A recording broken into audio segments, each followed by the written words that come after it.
Alright, I want to talk to you guys about how I did the audio in this video.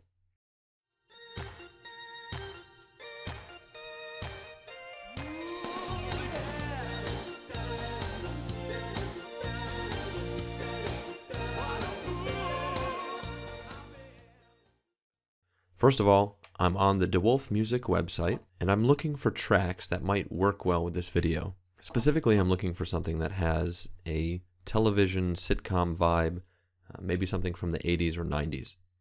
So I have found a track on here that I like enough to use, and I'll just play that for you real quick. And I will begin downloading it by clicking the download button. DeWolf is going to ask me what file type I want and what bitrate. I'll choose MP3 with a 320 kilobits per second bitrate. As that file downloads, I will create a folder in my assets folder for any audio assets. Once it's finished downloading, I'll just move that asset over. And now I'll import it into After Effects. If you have any problems importing audio, just take an audio file into Audacity or into Adobe Audition and re-export the audio as a 16-bit WAV file. I can bring that audio asset down into my composition. Once there, I'm going to hide the other objects that I'm not currently working on by making them shy.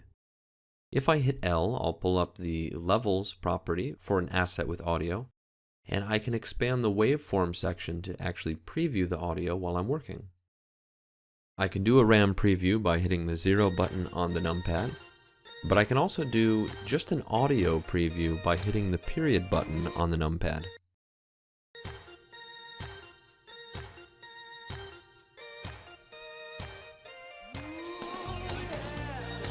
I'm going to extend the composition a little bit so that there's room for the audio to fade out. And on that note, let's go ahead and fade the audio in at the beginning and fade it out at the end. We're going to do that by adjusting the keyframes of the Levels property. Conceptually, working with audio can be a little tricky. You see, full volume is 0 decibels, and full silence is negative infinity decibels. Here in After Effects, the lowest value we can use is negative 192 decibels. However, this is quiet enough, so we'll go with it. Now, it's worthwhile to know that audio falls off logarithmically. So when we're editing a fade in or fade out, we don't want the interpolation to be linear. Instead, we want to try to create something that approximates a logarithmic falloff. Now, I don't really have a need for this in this project, but I do want to show you how to work with markers and how they can help you when working with audio. If I'm in the timeline and I hit the multiply button on the numpad, it's going to add a marker where the playhead is. It's a little visual indicator. Now we could grab it with the mouse and move it around, but otherwise it will stick to that point in time.